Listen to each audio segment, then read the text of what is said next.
We're good. Well, what's going on, Drew? Thanks for coming, man. Yes, sir. Y'all got a lot better weather down here. Yeah, we got really lucky with this winter storm. We thought we were going to be all iced out like they were up north, but I heard there were some trees popping and cracking up there. That's what I heard. Luckily, I have a Hernando address, but technically Eudora out by Arca-Butler Lake. It didn't get that severe where I'm at. I mean, it got pretty thick on the ground, but not a lot of people without power or trees falling down. Yeah. Let me just so I don't get flustered here, I'm gonna, if I can find your bio. Let's see. I texted to Chris, so here we go. All right, so we have with us today. All right, hang on, pause it for a second. Let me get my act together. Are we back rolling? Back rolling.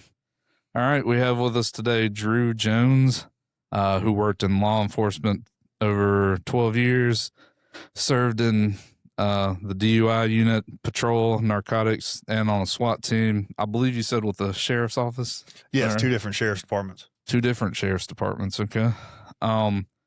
He started off in the county jail, then the police department, then the sheriff's office, and that was from March of 2013 to December of 2022? Yep.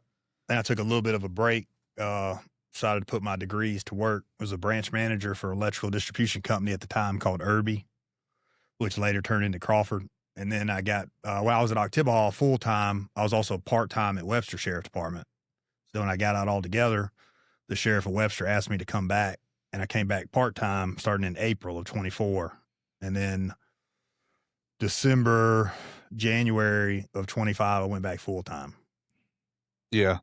And then you were in the Guard from 2017 to 2024? Is that sound right? Yep. Okay. Drew deployed to Syria in support of Operation Inherent Resolve with the Special Operations Joint Task Force as an enlisted 19 Delta, which is Cav Scout. Yep. Working for the Department of State on their personal security detail. In March of 2020, he started the Mississippi Officer Candidate School, which is, for those of you that don't know, that's the route or the path that you take to become an officer. Well, one of the paths. You can either do OCS or ROTC.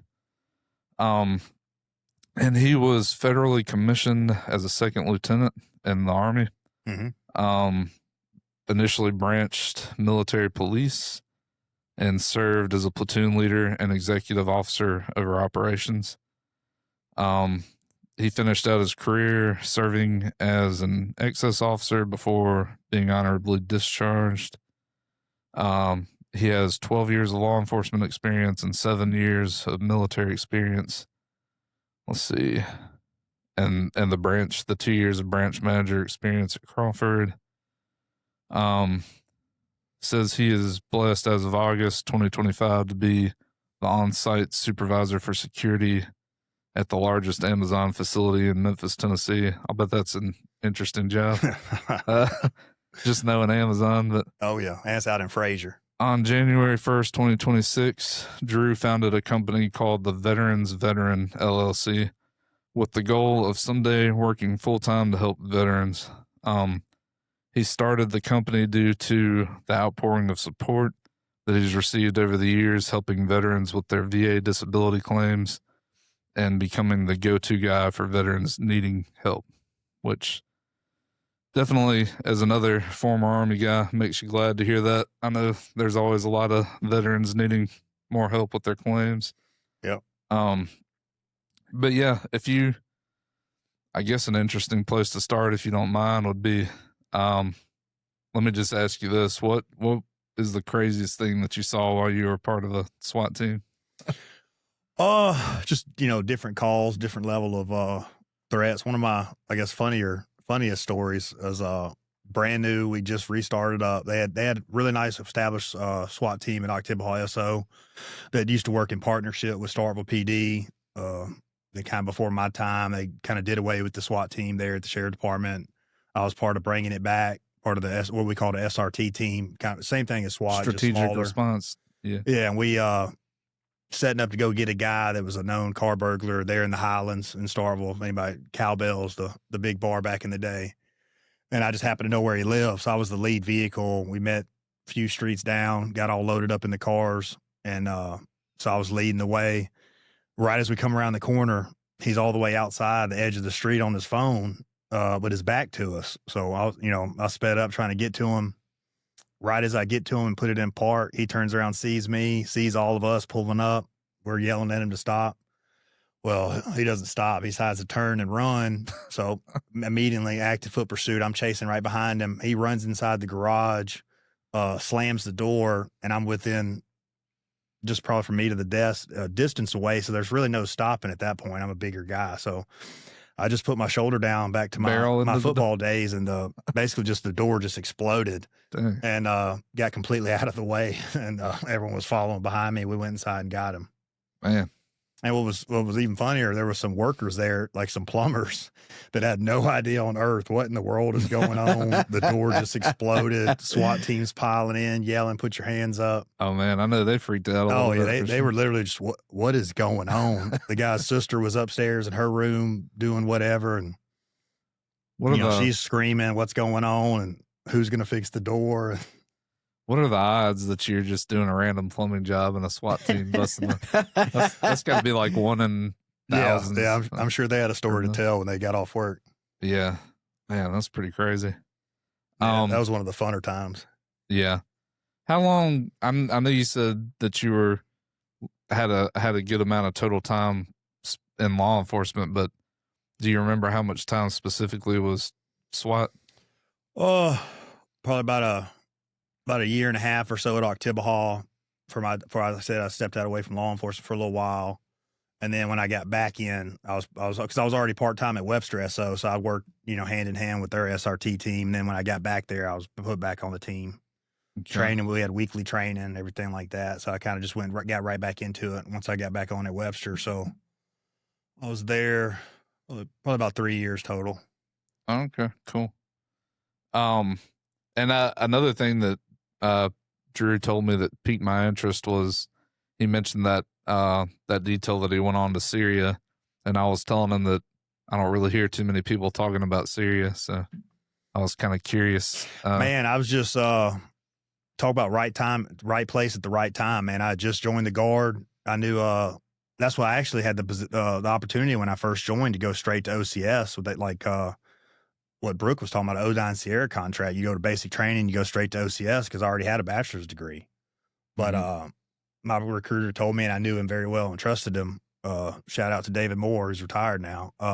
He said, "Man, you can go on this deployment and get some really good experience under your belt, and then just turn around and go to OCS when you get back." So I thought about it for a while and talked to my family about it. And I said, "Yeah, I think that would be the way to go. Get my foot wet, actually get a deployment under my belt, because you never know when the next one's coming up." Mm-hmm. And then come to find out, after I did all my OSOT training at Fort Benning, and I got to my unit, they're looking for a PSD team, and the requirement was law enforcement. And they wanted Cav Scouts specifically. Oh, so, wow. Man, I was literally just right place at the right time. And when you hear like Army PSD team, normally it's lame. You just, you're riding around with generals and colonels and not really doing anything cool. But we got a first of its kind and only one of its kind mission, because soon after that, the Department of State had to pull out. But we were the first National Guard unit ever to go into an active combat zone and work specifically with the Department of State, because normally everywhere they go, they hire, private contracting companies. Mm-hmm. We were the first DOD and National Guard to do it. So, yeah, we flew up to Virginia, trained at their facilities with their team, and it was absolutely amazing. Clearing houses, they had full villages. Smoke, noise, everything you can think of. So the mock-ups were really good. It wasn't just it was little top kill house notch type thing. Yeah, they said they have all the basically tier 1 law enforcement agencies come through their facilities to train, and it was amazing. All the 3 letters like CIA. Oh yeah, yeah. So like I said, I'm brand new to the Guards. This is all like absolutely amazing to me. Yeah. And then we come back, and there's 20 of us. We go overseas, go to Syria. We're wearing plain clothes, nothing military, driving up armored Toyota Land Cruisers. It's funny that you said that. I've always heard that Toyota Land Cruisers are a popular choice or and Tacoma. I mean, I want to say Tacomas are The more popular with Hiluxes, Toyota it's- Hiluxes. Yeah, Those are the trucks they have over there. yeah. I've heard people call that the insurgent pickup truck. Yeah, the Toyota Hilux is everywhere overseas. And I've got a Tacoma, and it's got like 215,000 miles on it now. But those Land Cruisers specifically, I've heard that a lot of mercenaries and stuff use those. Yes, we had up armored Land Cruisers, man. They were awesome. Yeah, that'd be pretty cool. I'd like to see one of those at some point in time. Yeah, we hold a bunch of records, man. Most miles ever driven, most I think top 3, maybe even more than that. I know for sure the top 3 biggest convoys, people wise and vehicle wise, most locations ever visited. I mean, at one point for the first several months, we had 2 teams, Alpha Team and Bravo Team. We're running 7 days a week missions every day, both of us. Then after a while, even our commander was like, man, we're getting exhausted. So then we slowed down to every other day. Alpha would be out today, Bravo out the next day. So you have 1 day rest. Yeah. I mean, it was every day. You'd go out. That's why they wanted Cav Scouts, because we'd go to a lot of sites just to do recon to see if it was safe to take the dignitaries or whoever they said they were. Because some of them, you could hear their conversations. I'm like talking about the 7th floor and this and that, like CIA type stuff. But they're here as a dignitary. But we never knew, who they really were. But they'd say they were part of an NGO group to help the water get started back in the community, or electricity, or the school started back up. But we'd go to all these sites, do recon. And then if it was approved, they'd have a whole process. Then we'd actually go there for a visit. Okay, cool. Yeah. And those of you watching and listening, if you're not sure what exactly he's talking about, and correct me if I'm wrong here, but Cav Scout, like he was saying, normally their job is to go and recon or reconnaissance means basically surveil the site. So yeah, we go out ahead of the main force to do recon before the guys actually move in. My dad was active Army for 20 years, and he told me at one point he was attached to, I can't remember the specific unit, but some sort of Cav unit as a howitzer battery. He was field artillery, but yeah, that's cavalry always seemed like it would be an interesting role. And back Very in unique. Back in the day, it used to be horseback, right? And now it's Humvees. And do y'all ever roll with like strikers or anything? Well, strikers is there's only 2 I think striker actual full units in the United States, and they're active duty. From what I heard, they went over to Afghanistan when it first was popping off and got torn to pieces. So now we're all in Bradleys. So Bradleys have a little more armor. Oh yeah, yeah. Okay. So yeah, that makes sense. And what kind of guns on them, Bradley? 20 Mike. 20 millimeter. Yeah. And of course you got the 50 cal on top, and the 240. Yeah. And I don't know if I've seen footage of a 20 millimeter, but I know I've seen what a 50 cal can do. And yeah, if you haven't seen that, I'd recommend going and watching some footage. Just that one gun is pretty powerful. But yeah. Drew, what are some things that, let me ask you this first. Was this your first time in a, I guess I should say, mainly Muslim country? Yes. What are some things, other than the things that we normally see on TV? What are some things that maybe surprised you about being in that kind of country? Well, being that we were in northeast Syria, which was populated by the Kurdish people, they're actually very Americanized. They were, even their females, they don't have their faces covered, which is what ISIS hates. Really? That's why ISIS hates them and wanted to wipe them off the face of the earth, because they're more like Western. Yeah, I mean, they had churches with crosses on them. Oh, man, they had, like I said, the females would wear American-looking clothes, blue jeans, shirts, have their hair out, and and they were, obviously they couldn't speak English, but they were very friendly. Interesting. And that's what we were told. That's why the ISIS hated them so much, because they, I guess go along with the West. Wow. I've heard Iran's kind of getting like that now too, where they want to be. I know that. I know they've got a lot of uprising there, and I've seen it. They've been revolting. I know that probably both of y'all have seen pictures back from the 70s before the Ayatollah was there and before they fell, and they look like, just like you said, they look like honestly like a American neighborhood. Yeah, Kuwait City as well. They're very Americanized. It'd be interesting to see. I mean, if the people, and that's one of the things that people don't understand. If the people in control are a small minority compared to all of the citizens. If citizens rise Oh up, yeah, they can make a huge difference. Mhm. that's why, and I may get in trouble for saying this, but I don't care. That's why it's always funny to me when people talk about inciting a riot, and I'm like, how do you think the United States got founded, buddy? That's right. That's kind of how everything happens. But not saying that you should, for no reason get crazy on your government, but hey, sometimes things happen. But yeah, that's speaking of riots and whatnot and unrest. I'm sure you've heard about the whole ICE thing here recently. Yeah, it's definitely blowing up.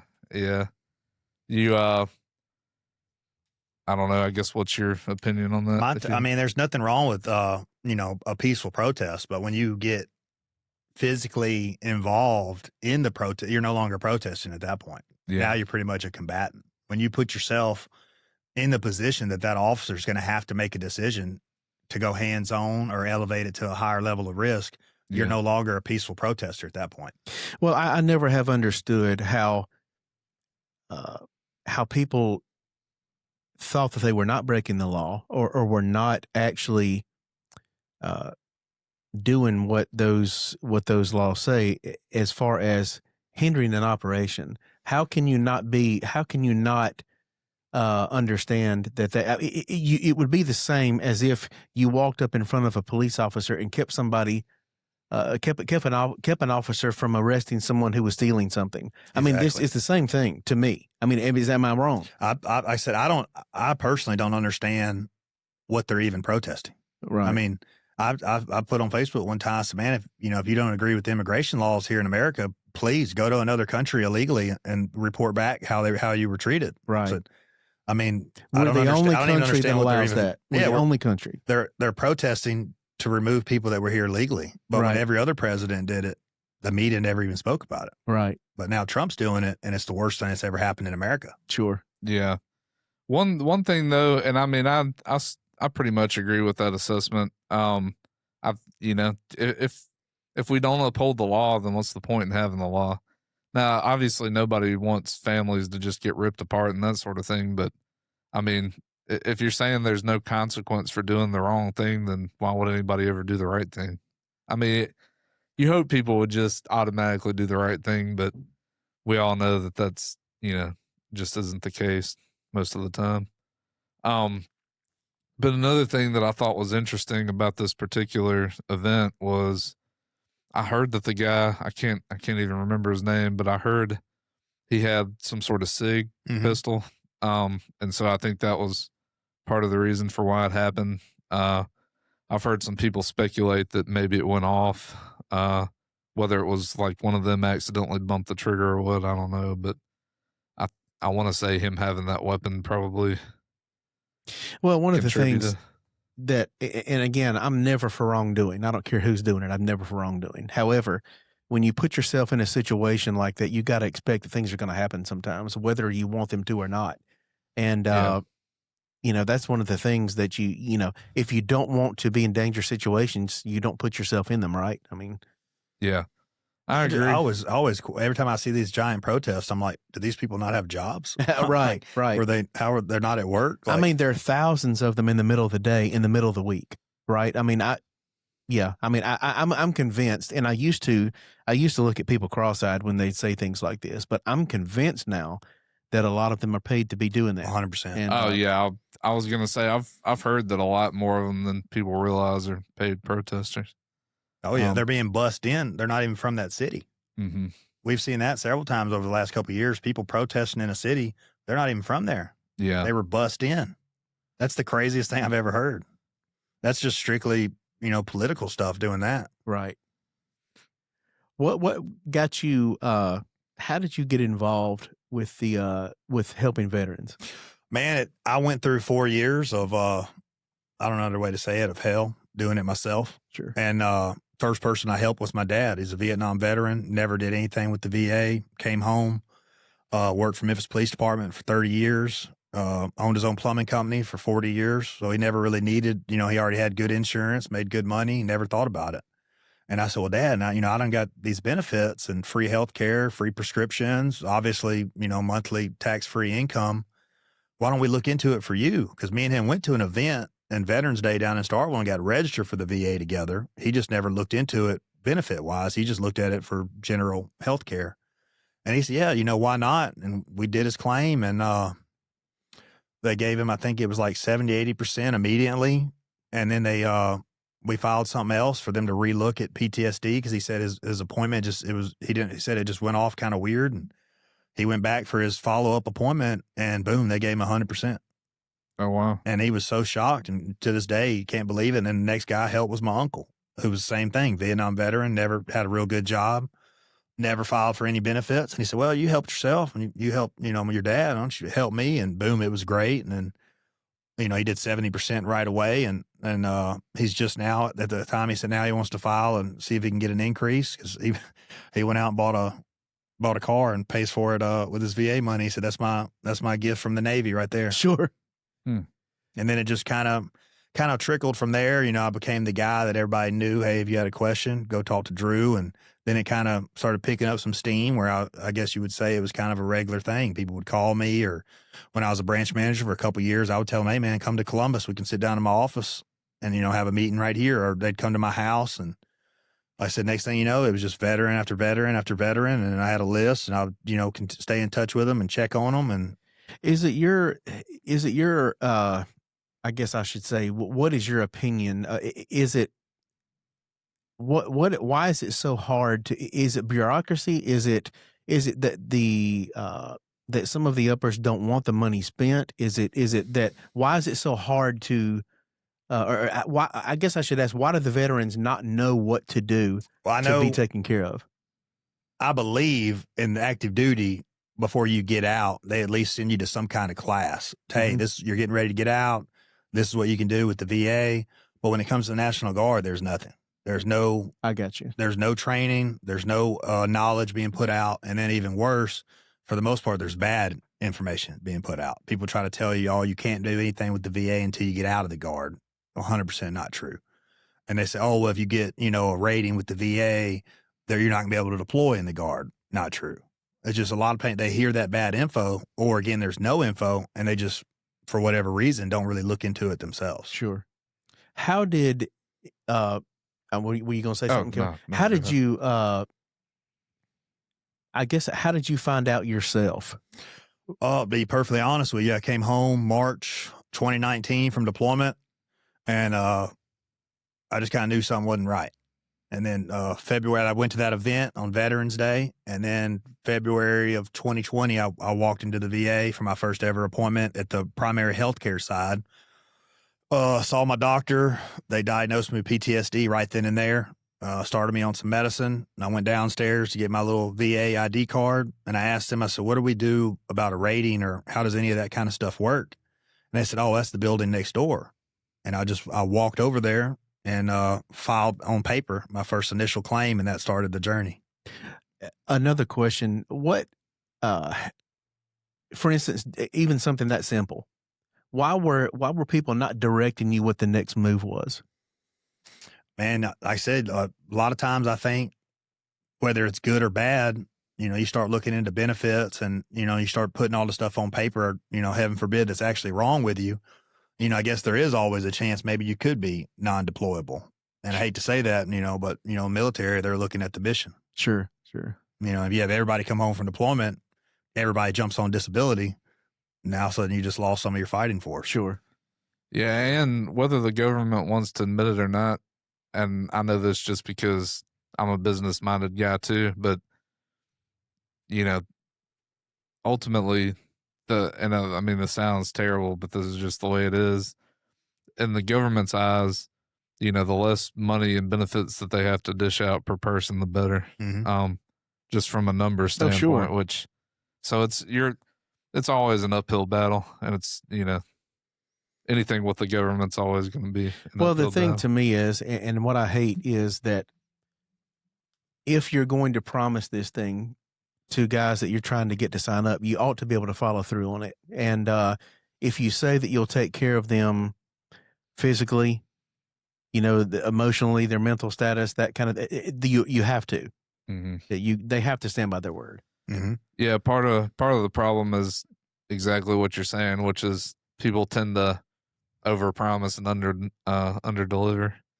Yeah, because the problem is if you're in the Guard, or I'm sure it's probably even worse in active duty, if you legitimately went, say PHA, your physical health assessment, and you tell them like, hey, I have severe anxiety, depression, and PTSD, they're going to put you on a mental profile. Yeah. You can't handle a weapon now. Yeah. So now you're basically no use. Sure. You may or may not get off that profile. Combat ineffective. Yeah. You can't go to the range. You can't handle weapons. And, if you're in a non-combat MOS, I guess that really wouldn't be that big of a deal. But, where I always was, very weapon related, whether it's Cav Scout or MPs, everything we did was involved with weapons. So I was transportation, and I mean, even something like transportation, it would be a problem because convoys get ambushed, Yeah.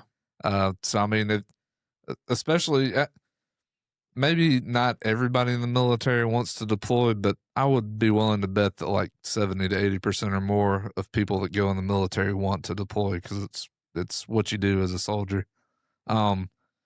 So anything that could hinder your ability to potentially deploy would be a problem for most of us. Mm-hmm. Which I would assume contributes to people not wanting to take care of all these medical issues ahead of time because, like he's saying, then it might render you combat ineffective and, Yeah, the last thing you want to do is get drawn up for a deployment and you get to one of them, you get like we did. We went all the way down to El Paso for MOB, and you're going through your last physical, health assessment checkups before you're checked off the box, able to deploy.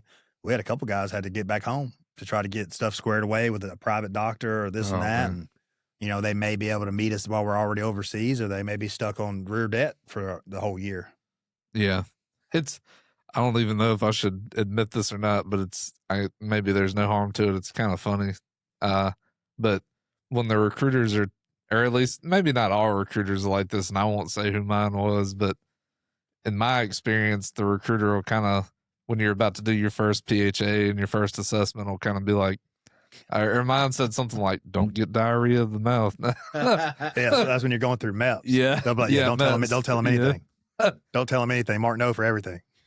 And so they sort of do encourage you to like not list every issue that you have, but yeah, because that's MEP's one job basically is to find a reason to not let you in. Yeah. Yeah. Well, it's probably the reason is it would probably surprise you what little things there are that will keep you out, right? Mm-hmm. I mean, Adderall, somebody being prescribed Adderall from a doctor. Asthma. They won't let you go through MEPS, but if you're in the Guard or in the military, you can be on it. You just can't join if you're on it. That's insane. Yeah, that doesn't make a lot of sense, does it? Another thing that was kind of crazy to me, I mean, I get that asthma can be a problem, but this guy that I used to go to school with, in way better shape than me, like a great runner and everything. But because, I don't know, from time to time, he had to either have an inhaler or had asthma, he never could serve, which was kind of crazy to me just because outside of having that issue, he's a really naturally talented athlete. But now I do know enough about it to know this. If I know how our government works, and if we have numbers that are a problem below what we need, they're going to lessen restrictions. I know that. Yeah, that's true. But because I know enough about them to know they're not going to let us go. They want to be protected. I know that. Depending on what party's in the presidency. Sure. Republican kind of opens That's another it up. thing I wanted to ask you. Democrats kind of close it down. Sure. Whenever, we try to shy away from the political side of things. However, we do know that certain sides have help, and generally it's been the GOP with helping with our military. Now, have you seen any kind of difference since Secretary Hedges took over, that kind of thing, with the or with Collins, the Veterans Administrator? I like how Hedgesmith is enforcing the standard. Because like you said, the way he reminds me of Trump, the way he says some things, but he hate going to formation and seeing fat troops Sure. or seeing fat leaders. Sure. Because it seems, not all of them obviously, but seems to be the higher the rank they get, the more out of shape they get. Do you know anything about definitely a correlation there? Yeah. Secretary Collins? Has he been a good veteran secretary there? The few times I've seen him make some speeches and stuff, if he does what he's saying he's going to do, it's going to be great for the VA. Sure. But how many of them before him have said the same thing? That's sure. It's kind of wait and see what actually happens. I know I saw something the other day that normally the VA, their estimated wait time from the day you make a claim to the day you get rated is estimated 125 days. Wow. Now they're saying it's down to 85. I don't know how true that is. Hopefully I'll find out here pretty soon if that's actually for real or not, but that would be a big improvement. And that's just an estimate. Obviously, I've seen them a lot longer than that. In the big scheme of things, 2.5 months is still a long time. Oh, yeah. That's a good while. And things for the average person are getting a little bit worse too. However, if I knew I made a doctor's appointment and I really needed to see someone and I had to wait 2.5 months, that's a long time to wait. Yeah, and that's really, like I said, you file the claim, you get something saying, hey, we got your claim, it's being accepted. Then you're just waiting for them to basically call you and set you up for your appointments. There's a number you can call to try to hurry it up, which I always encourage. Hey man, the more work you put into this, the better it's going to be, because Sure. you don't know what their caseload is. The person who's supposed to be doing this, what they have going on. Sure. So you got to be, if you're proactive, it's going to go a long way.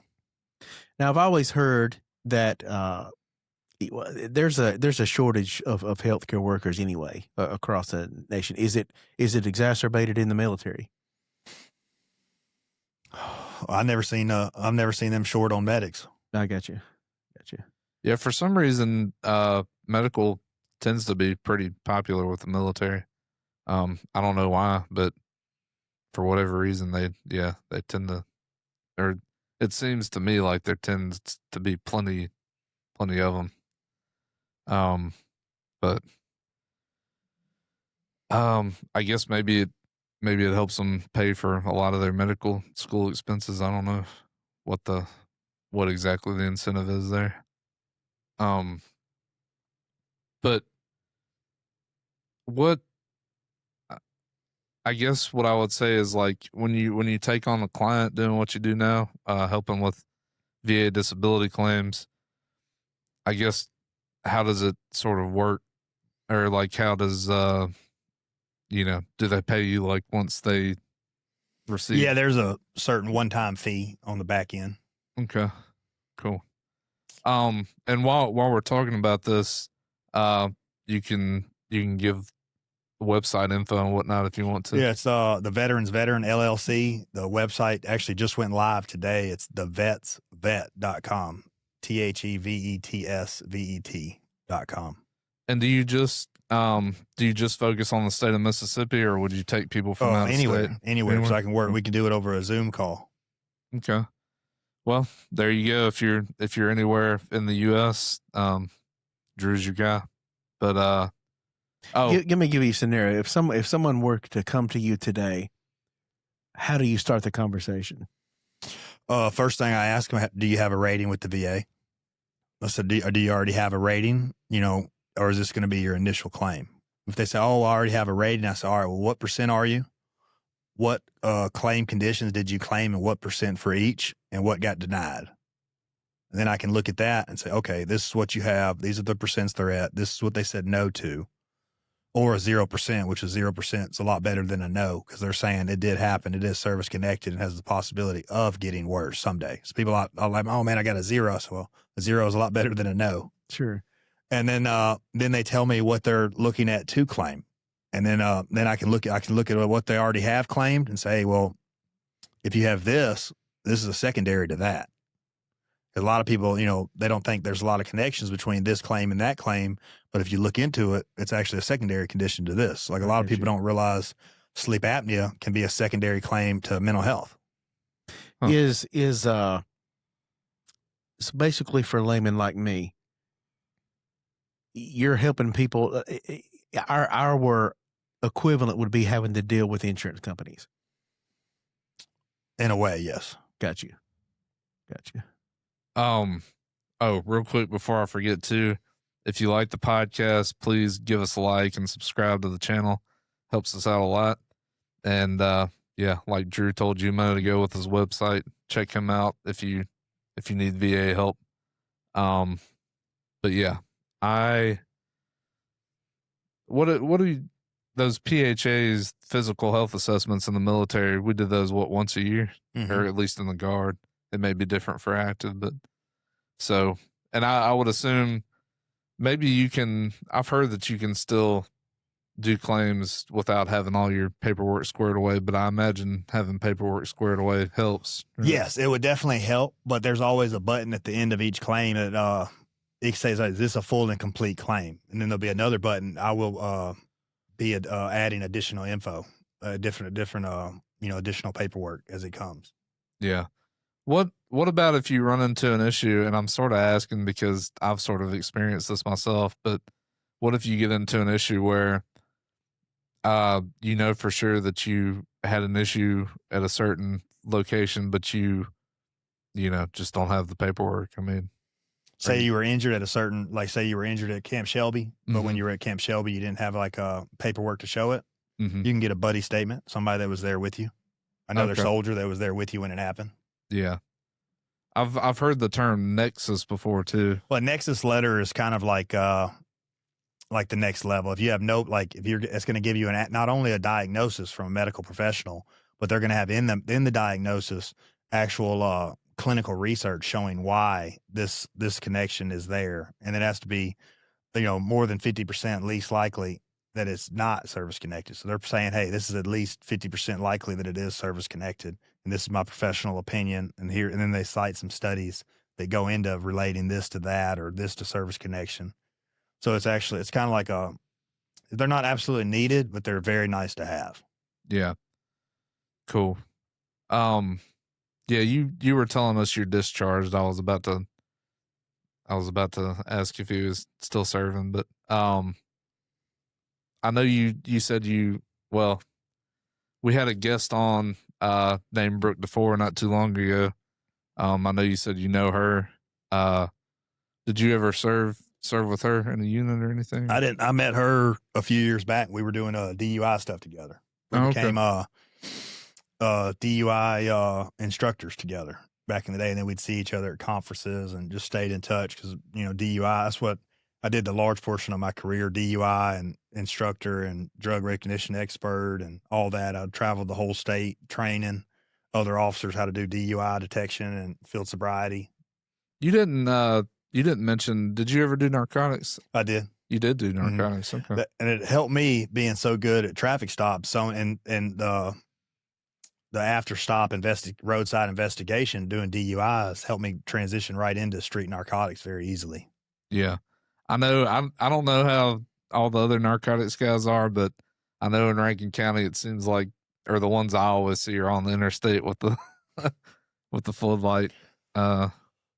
Let's try to do some interstate type of stuff. I never really got into that. I don't know if is that sheriff's office guys or is that somebody else? If it's technically in the city, I guess the city can venture out there. Yeah.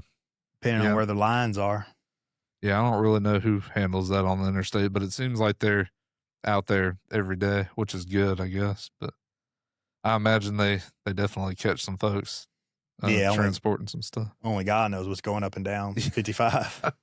Yeah. No, I-20 and I-55, I would imagine, are both pretty busy drug routes. But how far north does I-55 go? I know all the way to Memphis. I've taken it to St. Louis a few times. It goes a long way. Yeah, I was going to say Illinois. I figured it went to the top part of the country probably. But. Yeah, I've taken it just straight north to St. Louis a couple times. Did you? I know I asked you about the your funniest SWAT story, but what about on the narcotic side?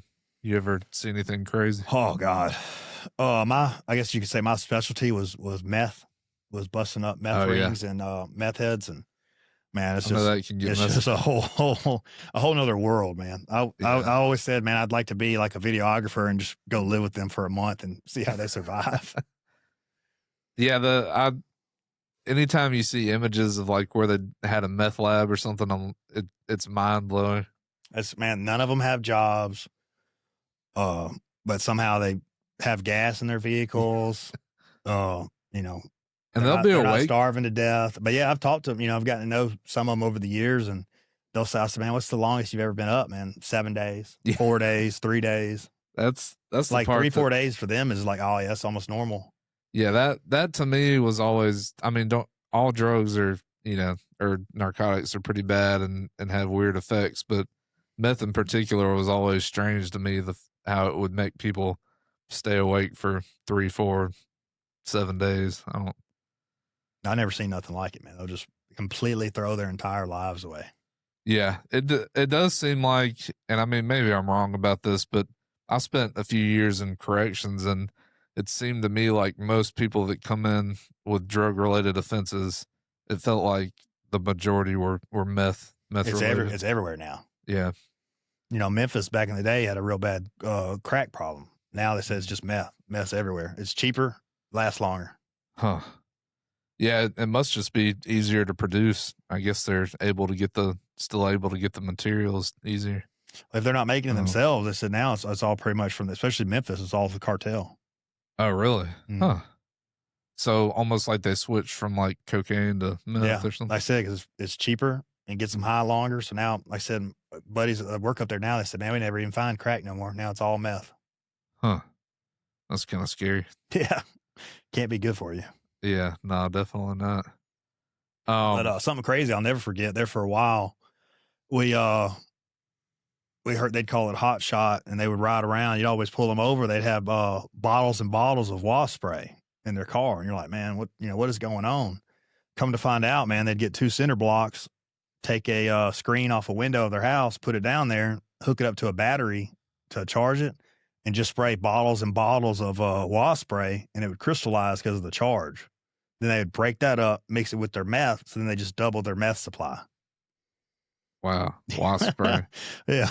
And we're talking about like wasp killer, right? Yeah, like wasp spray in the can that sprays like 40 feet. Jeez. They would get that screen, charge it, spray bottle after bottle where it would be thick layer, and then charge it, and all of a sudden it would crystallize. They could break that up with their meth and just double the amount of meth they got. You know, if we could take that ingenuity and put it towards toward something good. a good cause, you know?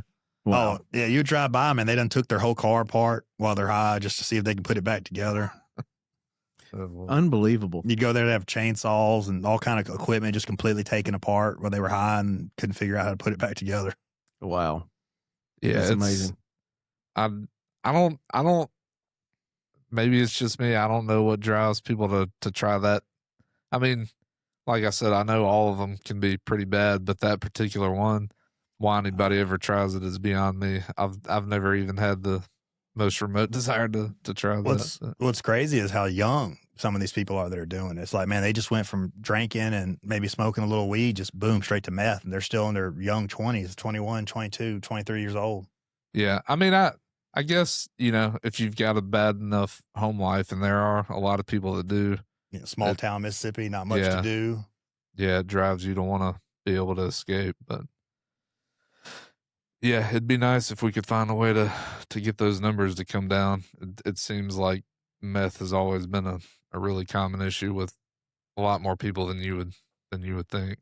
Well, yeah, man, you'd be shocked.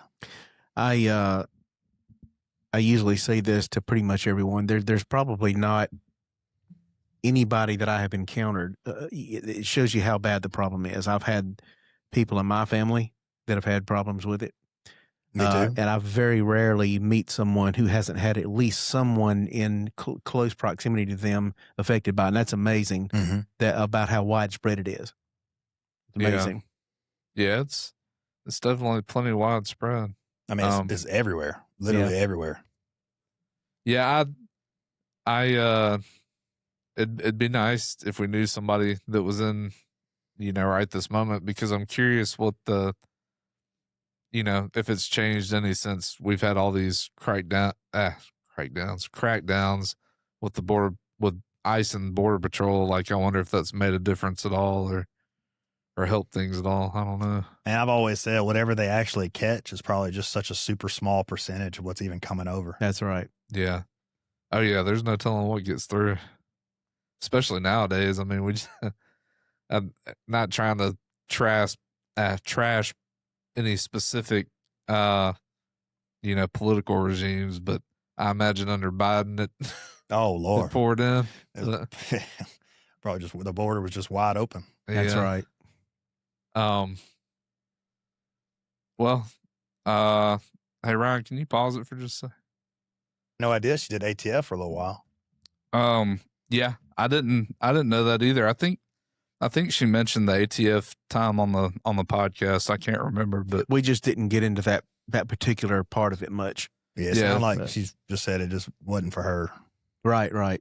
yeah, I wish I would have asked her why. I don't know why You that don't hear was. that very but often. Somebody get into federal and only do it for like a year and then just say forget it. Yeah. Well, Because most people are looking for a foot in somehow, and because I've always heard that once you did, it opened doors in so many other areas. Yeah, once you're already federal, you can just basically transfer Right. anywhere else within federal because you're already there. Right. Or that's what I've heard, anyways. Sure. That's what a lot of people say. Border Patrol is the easiest way to get in because they're doing such mass hirings all the time. I've heard that as well. They go in, put in a year to 3 years, then boom, go wherever you want. Right. yeah, I've heard that Border Patrol's a pretty good way in. And I would say one of the ones that I think tends to be more competitive that I've heard of soldiers wanting to get into is the Marshal Service. I've heard that's a Very hard. more challenging one to get into. Their big thing is they do deputies. They'll go to local police, sheriff departments, deputize somebody as a U.S. Marshal and put them on a task force. Huh. That's what we have some at Starkville PD, and they had a couple guys, and they'll do a lot of deputize people as U.S. Marshals. That way they don't actually have to hire full-time marshals as much as the other agencies because they go to local throughout the country, law enforcement agencies, and deputize one guy or so from each department. That way they'll have a regional task force. Oh, okay. Yeah, I know. I don't know if this is attached to the same organization that regular U.S. Marshals are, but you also have the Air Marshals that I'm assuming are still. Mm-hmm. I'm assuming there's still plenty of those guys. Oh, yeah. And my understanding is they mainly just fly on planes and in case something goes wrong there. Which, if you think about it, would be a pretty sketchy situation if you're on a plane and because I mean, imagine if you had to actually take a shot on a plane if you hit the wrong part or I mean the pressure. Yeah, I know There's a the lot. training's extensive, and that I watched a little short documentary about the training for that. Yeah, it says the highest degree of marksmanship is required for them. Right.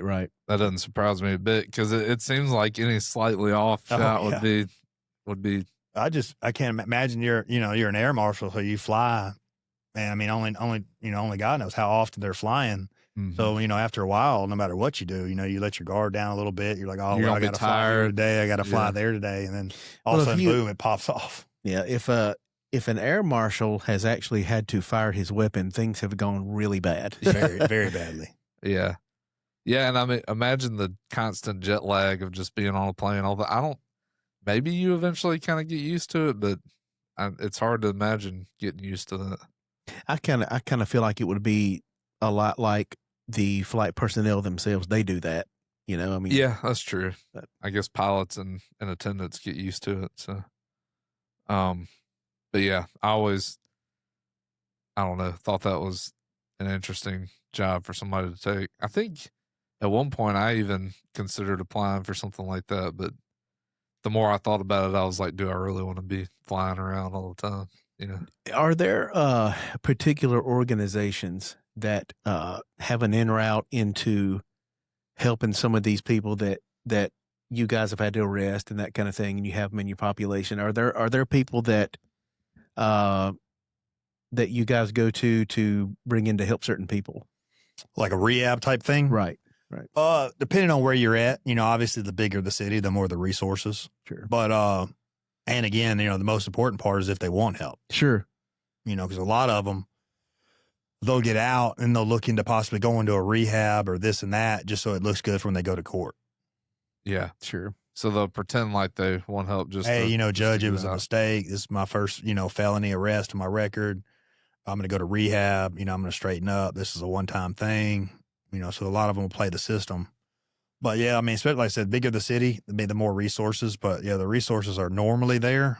Probably rural Mississippi, maybe not. You have to send them maybe a couple towns over. Sure. But like I said, at the end of the day, it all determines if they want the help. And I understand that completely. I am, there's a fine line that you want to walk there, and I completely understand it. I'm not for, I'd come down much, much harder on the side of personal freedom than I would taking somebody's choices away from them, which is, there's consequences to both. You give somebody freedom that's hard to take away. Some people it's hard to help.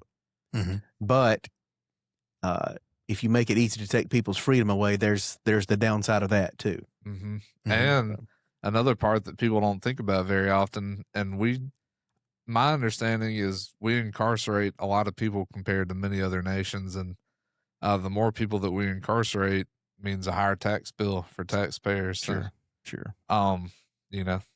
That's Man, always. It seems like every time you get on social media or the news, some disaster's going down in Parchment and places like that. I'm like, what is going on? Like, it's like somebody's always escaping from Parchment. Escaping, or they lost power in the storm and weren't fed for almost 24 hours. The generators weren't even set up to be ready to be ran. I don't know. I don't know what is going on down. People are dying. Remember there for a while, it was like every couple months that somebody was dead down there. I'm like, that whole facility, for one, probably there's no telling how old that jail is. It probably needs to be rebuilt. And is it just me, or does it seem like every few months there's also a guard arrested because he was paid to smuggle something in or something like that? I said 100% the way the stuff's getting in is people that work there. Sure. Yeah, I don't know that this is, always the most common way that it gets in, but I remember one way that I heard of. I haven't actually seen this, but I had heard that one way that things get in there is I don't know that all jails do this, but some enable people to get commissary or like, certain foods from outside of the jail. And so I want to say people have, like say you give somebody a casserole and you put a shank in the casserole somewhere. The old knife in the cake. Yeah. I mean, that's my understanding is that was a fairly common way for it to go down. Probably in some of these smaller local jails. Yeah, more of a county jail type of thing. Hopefully federal facilities are. I doubt a prison's letting you do that, but I can see a local jails definitely. Yeah, definitely. Especially you're a trustee. Yeah, but I mean, even bigger jails, state or federal, I've heard of people just throwing stuff over the fence or whatever. I guess maybe if guy looking at the camera's not paying attention. Yeah, they did it at Tiball one time. I remember they'd cut open a little slit in a tennis ball, threw some tennis balls over the thing, so when they go out to wreck the next day. Yeah, I think that's actually probably one of the more common ways that people do things. But another one that I'd be curious about, and I've never dealt with this personally with my 3 or whatever years in corrections, but somehow some of these folks are able to get cell phones in there, and that I'm really curious as to how that. Yeah, it's got to be guards. Maybe during visitations or I don't know. But yeah, and I'm not defending corrupt guards, but there may be instances where they feel like their family's threatened but yeah, we've definitely got to do a better job. Man, I don't know if it's at Parchment or not, but I remember like a little while back, sometime last year, it may have been Parchment. They was all in the news and they said, like 70% of the guards were female for an all male prison. Yeah. How does that make sense to anybody? No, they said they'd have like one female in the tower in a whole pod of like 100 men.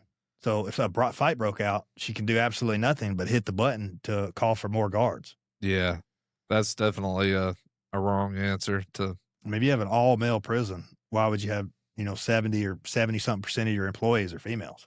Yeah, we got to where even the jail that I worked at, they used to enable males to go over with females and vice versa, but we got to the point to where, except for maybe escorting a nurse and medical, we got to where we completely separated male officers from female and female from male.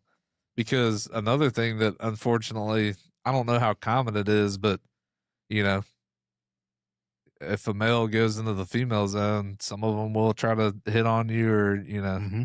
especially if they want to get you to do something to benefit them.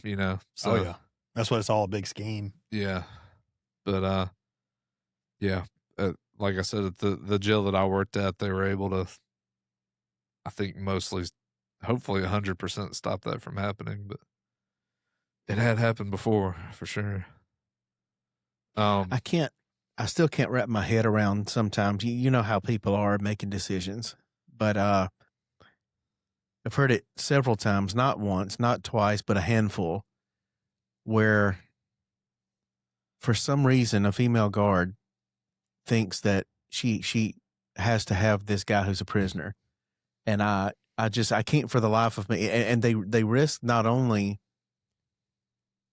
their life by getting involved with this person, but their own freedom by trying to free this person. So I can't understand how you let yourself get to that point. And then they'll get pregnant. That's right. That's what I'm saying. Yeah, they're pregnant by an inmate. And That's I'm like, right. I'm like you. I'm like, what was you possibly thinking? I know like this is a good idea, Yeah, I know that. I don't know why, because I've never felt this way, but there definitely are a decent chunk of people that, for whatever reason, are just attracted to troubled or troublemaking type people. I don't know what it is, but Crazy. Yeah. the whole bad boy, bad girl thing. Some people are just attracted to that for some reason. But yeah, it's crazy to me too.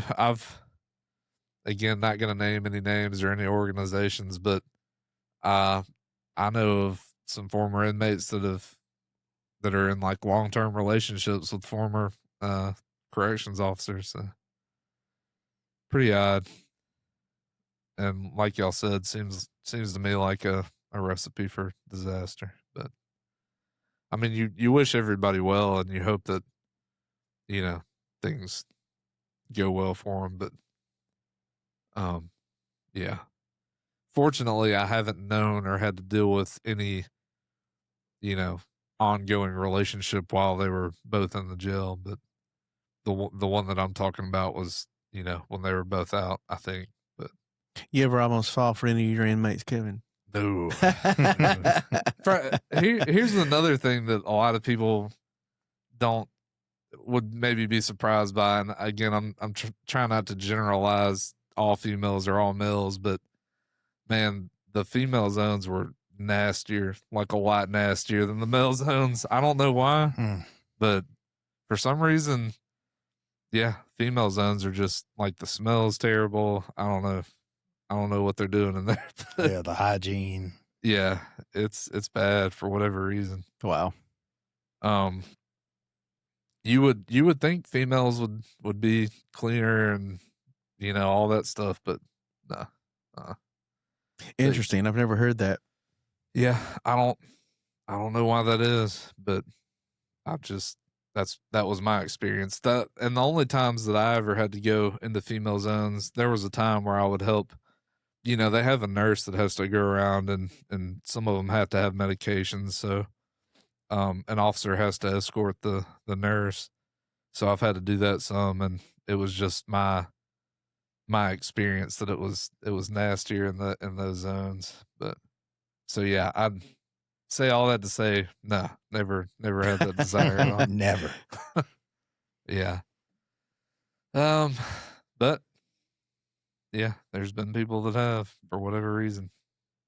Back to your organization.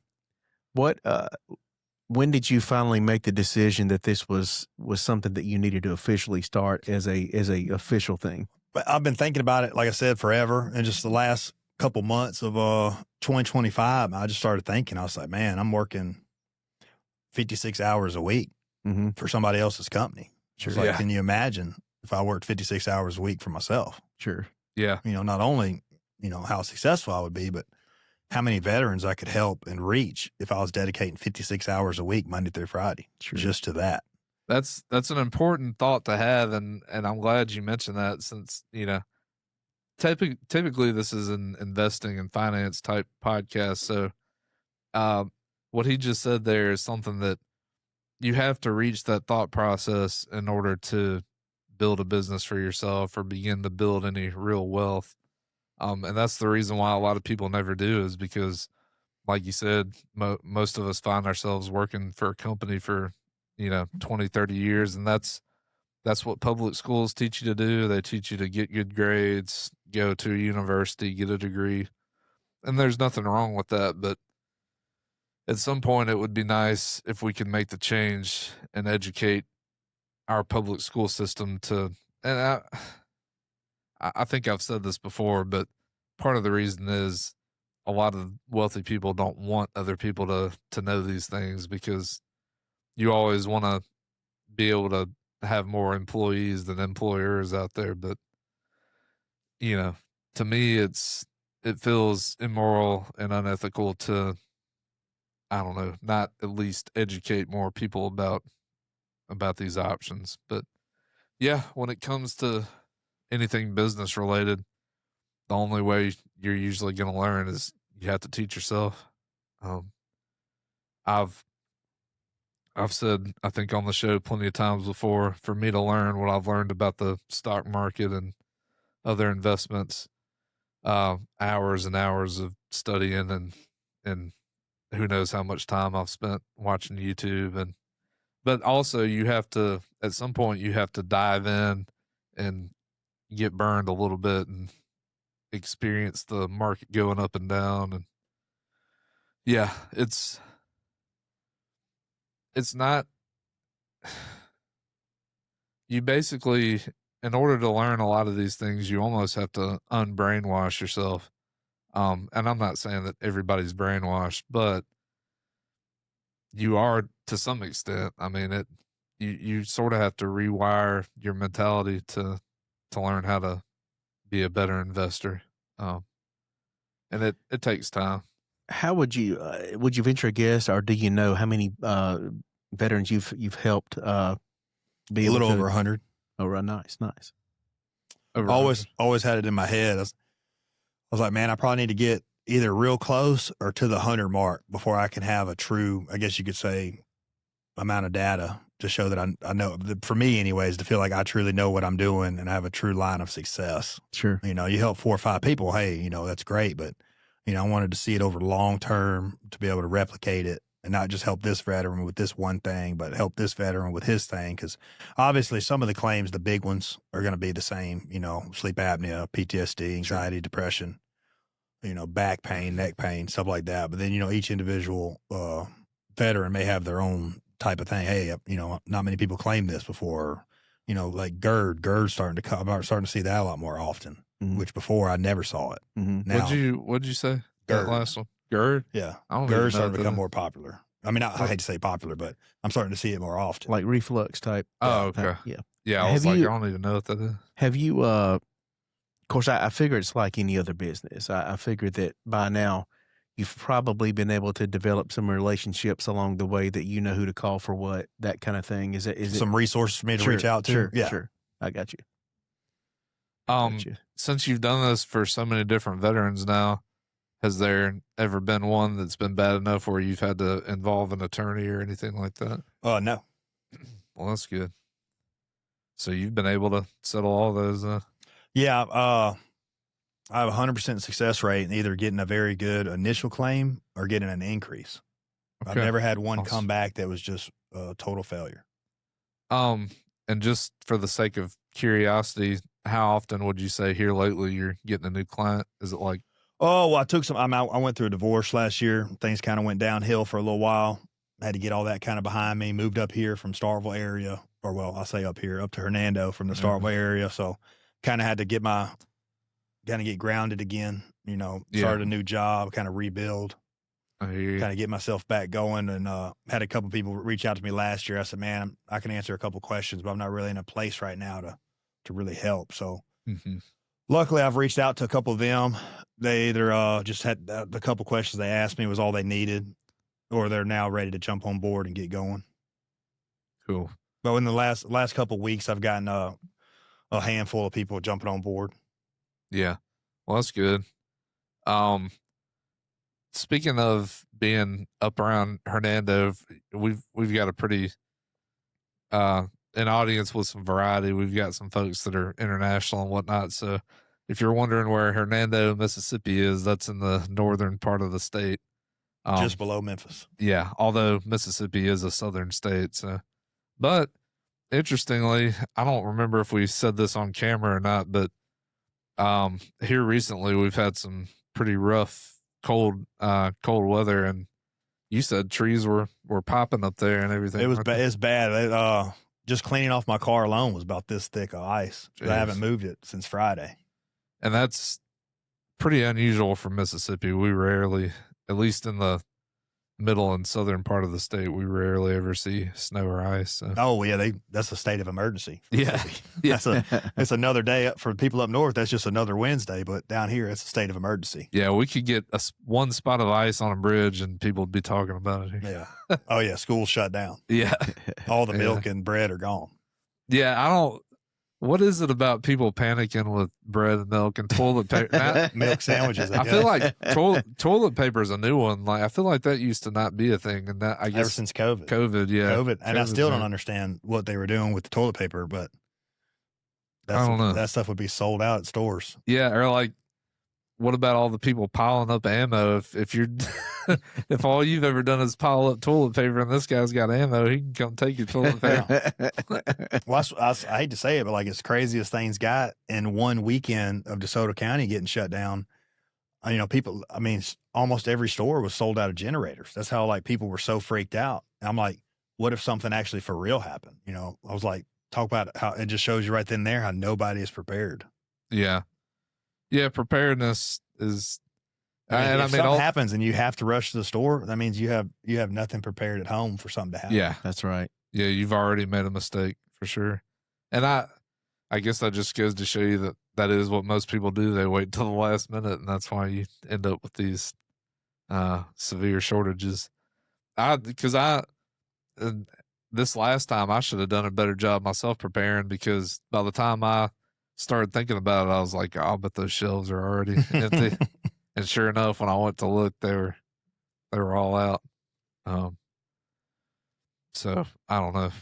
I guess the minute that you find out that you're potentially going to have a bad weather event, you better go ahead and start making a move. Yeah. Hey, just out of curiosity. So I know you said you went through OCS. How many weeks do y'all do that for? It's like 18 months. It's 14 months, something like that. You do phase 0, which is at Mississippi, is kind of gets you prepped. Then you do phase 1 over in Alabama. It's 2 weeks of pure hell. and that was during COVID, so we had to wear a mask. So that made everything even worse. They made y'all wear masks. 100-some degree heat. You're getting dropped to the ground, getting smoked with a mask on. It was terrible. Oh, I'd have been so PO'd doing that. Then you mask. Come home from it. Then phase 2's in Mississippi. It's like 8 or 9 months of 4-day-a-month drills.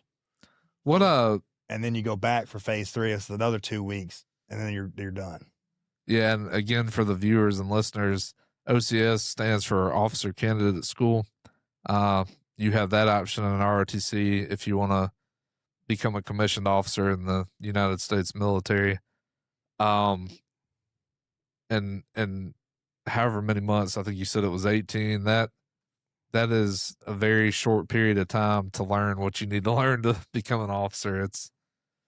I'm actually surprised at how many people are able to successfully complete OCS, because I felt like having 3, but then again, I didn't really have a ton of prior enlisted experience. So for me, the 3 years that I spent in the ROTC program still felt kind of like I was piling stuff in, but I can only imagine OCS is a much them drills tighter. It's like I said, it's 4-day drills instead of your normal weekend 2.5 day. Yeah. So, and it's a lot of information, a lot of time. So there's 3 forms of OCS. You have federal OCS, which is like 14 weeks straight up at Fort Benning.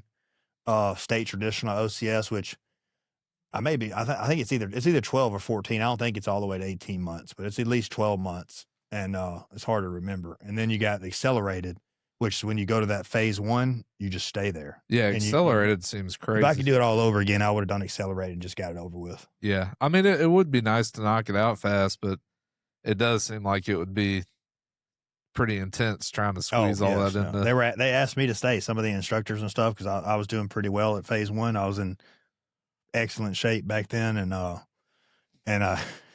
the one day we got our phones, I called my wife at the time, and she was having like a nervous breakdown. The car done broke down. Ooh. My dad was paying for a rental car, and I never even asked, could I stay and did accelerate? I said, okay, well, I'll see you tomorrow. I just hung up.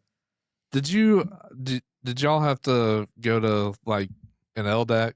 Or for us, we, once we complete a certain amount of ROTC, we have to go to what's called LDAC, which is Leadership Development Assessment something. But anyway, did you have to go like Fort Lee or any? No, or not Fort Lee, Fort Lewis, Washington was where I went, but no, we did not in OCS. Okay, huh? But a lot of them are in OCS, and the majority of the officers within the Guard, anyways, are mostly all ROTC. Yeah, and then a few OCS, but very few were prior enlisted like myself.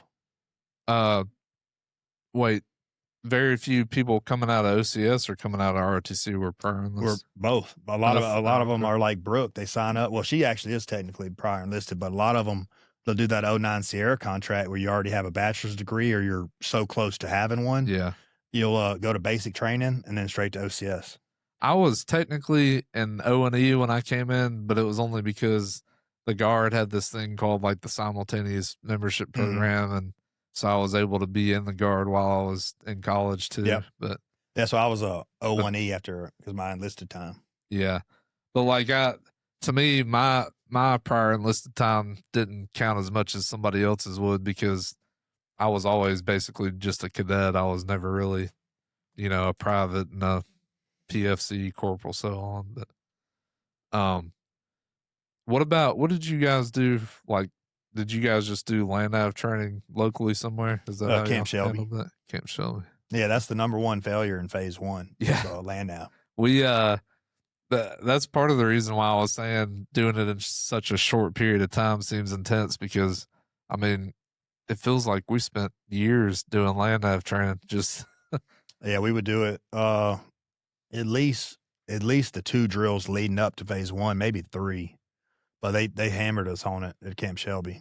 Yeah, that was, I mean, don't get me wrong, navigation skills are important, but you'd be surprised to find how much time they spend with officers on.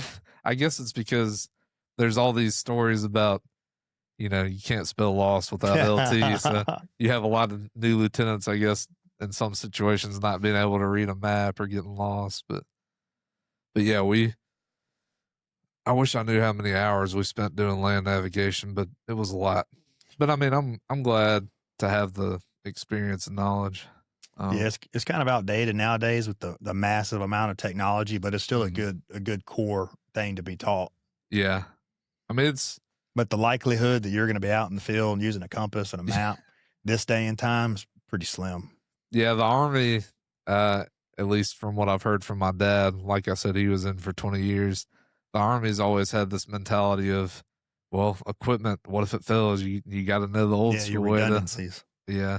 So yeah, it's a very good thing to be taught, but it's just like I said, nowadays you can do land nav on your Apple Watch or your phone or so many, high tech devices, and yeah, it's still a good, at the end of the day, like you said, the last of the last ditch effort, but it's pretty much kind of out of date nowadays. Yeah, you get to a point to where there's so much new information about so many things that you don't have time to go over all the old stuff that people used to do. So, yeah, I mean, at some point you just have to accept new technology, but yeah, I mean, specifically navigation, it is good to have some, I guess, some map and compass skills. Just you need to at least be able to read a map.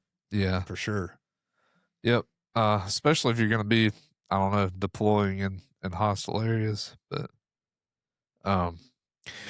the path that you've taken, from the time you started military to now, we like to ask people this every now and then. Are you pretty happy looking back on the decisions that you've made as far as your career went, the decisions you've made of what to do next? Would you change anything, or are you pretty much happy with what you've done? Listen, my story is a little different. I didn't join the National Guard till I was 28 years old. Sure. I was kind of like, I already had a career. I was already law enforcement, I wasn't married yet, but we were pretty close to being married. Like we already knew we were going to get married. So, Sure. To some people, it didn't really make much sense. Like, man, now you want to join? I said, well, I've always thought about it. And so you always say, if I could go back, I probably would have joined, probably when I got done with junior college and I was done playing college football, probably would have been a good time to probably join the National Guard back then. But, then, you never know what would have happened next. Maybe I wouldn't have went to Mississippi State and finished up college and this and that. And so I always kind of say everything kind of happens for a reason. Sure. I guess just in case anybody might be watching and thinking about joining the military, would you say that you enjoyed your time more as an enlisted guy or as an officer? Man, see, as an officer, while you're still a platoon leader, you're still 100% involved with the troops. Yeah. And that's where I'm, I'd like to say I'm a natural leader, but I like to be right there with the men. I like to be right there with them. I don't want to ask them to do something I'm not going to do. And if they're going to be outside in the suck, I'm going to be out there with them. But the minute you're no longer a platoon leader, and especially the higher up you get, the more you're just drawn back away from them. I know exactly what you mean. And I feel like a lot of officers feel that way. I mean, plenty of them go to much higher ranks, but you start off as a platoon leader. And then I think exactly what you did too, which is go to operations. Yeah, officer be the XO after of that, operations where you're kind of behind the scenes. Yeah. But I mean, yeah, being at that level to me was much more fulfilling than once you get past that. And this was shortly before I got out, although I got discharged because of my back. But yeah, after that, you either typically command a company or go to battalion in the S shop or something like that. Yeah, that especially the S shop, I wasn't really interested in that whatsoever. Yeah, no, I don't just be shoved in an office somewhere doing some kind of paperwork somewhere somehow. I'm like, man, I have no interest. Yeah, nobody has any interest in it. It's just something that you get sent to do. Some people enjoy it and are really good at it because not every officer is kind of, I hate to say it, but not really a leader of soldiers, but they're really good at the administrative task, which of course we need that. But I've seen some officers that are better with the troops than some that they're better doing the administrative tasks. Some of them are extremely well at that way better than me. I don't even know what they're doing, but they're doing an extremely good job at running the company and getting the briefs and the needed paperwork that we have to have out. And I don't even have a clue where to begin because I'm down there with the troops trying to lead my soldiers. Yeah. No, there's definitely, like you said, plenty of people that don't necessarily do well in front of a platoon or being just a platoon leader. But yeah. And if you ever do go into the military, you'll hear plenty of stories of bad platoon leaders and so on. So hopefully those things are getting better over time. Because I know the expectation of a leader is that you're a good leader. So yeah. Let's see. Let me make sure I didn't have anything else we wanted to cover here. I think Chris, you got anything else? Or? I think I asked the questions I wanted to ask. We appreciate you being here today. Yes, sir. I appreciate the invite and shout out to my first company commander at the time, Captain Candy Murphy, that hooked me up with him. Yeah. She was my first commander as an officer. Okay. First ever commander. Cool. Yep. She's the one that connected me and Drew. And so, yeah.